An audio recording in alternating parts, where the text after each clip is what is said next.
10% of all programming that people watch on their TVs comes from YouTube. So as you see people cutting the cable and even getting rid of streaming services, YouTube is the #1 video streaming platform in the world, and it's 100% free. And better yet, you can be a star there for free. So right now is probably the best time ever to start a YouTube channel. But understandably, some people are still afraid of starting. So I figured I'd talk about the top 5 fears that people have that prevent them from succeeding on YouTube. The first fear has to do with originality. A lot of people just feel like their idea simply isn't original enough to be a whole YouTube channel. And I tend to disagree with that if you're interjecting authenticity. If you're being yourself when you create your content, who else can be you? You're unique, your perspective's unique, and your take on anything else that someone else might be interested in is a unique viewpoint. But as long as you're presenting yourself authentically, you shouldn't be worried about originality. Now, I would suggest people go and look and see what other people are saying about topics they want to cover on their YouTube channels. But don't try to copy other people, because then you're just going to be a second-rate someone else, right? You're being an imposter. While impersonations have their place on YouTube, wouldn't you rather be known for your own authentic ideas and your own authentic creations? So I wouldn't worry too much about originality, as long as you're always being true to who you really are. Now, this is kind of along the same lines. A lot of people are simply afraid they don't have the right personality for YouTube. I guess there's this stereotype that YouTubers have to be very high energy, charismatic, but that's not necessarily true. I mean, could an ASMR person be excited all the time? I mean, you wouldn't want someone yelling at you if they were doing a guided meditation, right? So similar to the fears of originality, a lot of people just simply fear they don't have the right personality for the platform.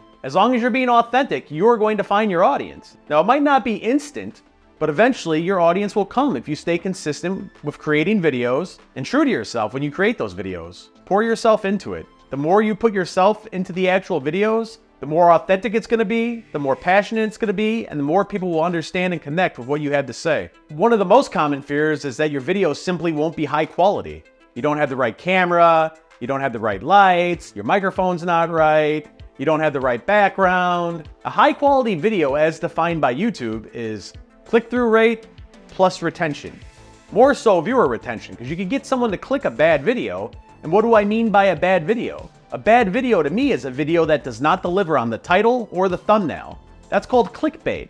So YouTube is not going to reward a video that has somebody click it and then click off after 10 seconds. Go to the next video. So in my world, a high quality video is something that has 25% average viewer retention or more. And what that means is that people are watching at least 25% of your video on average. One thing you do want to look at, though, is getting high quality audio. And that just necessarily means getting some sort of a microphone. The one I use is a Rode mic. It costs about $200, but you can get a cheaper one and use different AI software to clean up your audio so you do have that high quality clarity when people are trying to listen to you. Now, people will tolerate poor video quality, but they're not going to tolerate poor audio quality. Sound goes directly to the brain, and the only way to get rid of a bad, annoying sound is simply to turn the video off. So if you're going to make any immediate investments on your video production, look at your audio.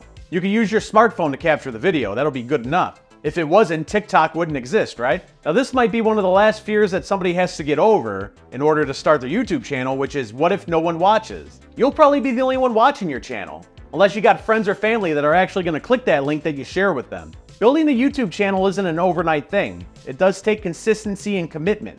But as long as you're being original, and you're delivering a high quality video, meaning it has good information and delivers upon the title or thumbnail, your audience is eventually going to build up. This last fear is something you're going to have to deal with for the entirety of your YouTube career, and that's negative comments. You're always going to see negative comments on your videos. Unavoidable. And as long as the negative comment isn't threatening or so insulting or demeaning, you ought to engage it. You ought to have fun with the negative comments. That's what I like to do. You might even see some negative comments on this video.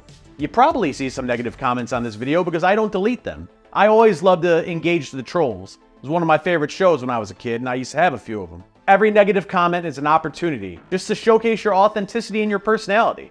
Let it shine through. You don't have to match their negativity. You don't have to get into an argument with a complete stranger via text in your comments section. Just thank them for watching. So hopefully this video gives you some clarity on the 5 fears that you need to get over in order to be successful on YouTube, or at least just start a YouTube channel. And I understand all the fears. I kind of had these fears myself when I first started out, especially with the negative comments. It was something I had to overcome, but I'm pretty comfortable with it now. And that all comes with time, consistency, reps. Basically just creating more and more videos, you become more and more comfortable. So thanks for watching. I'll see you next time on Video SEO Club.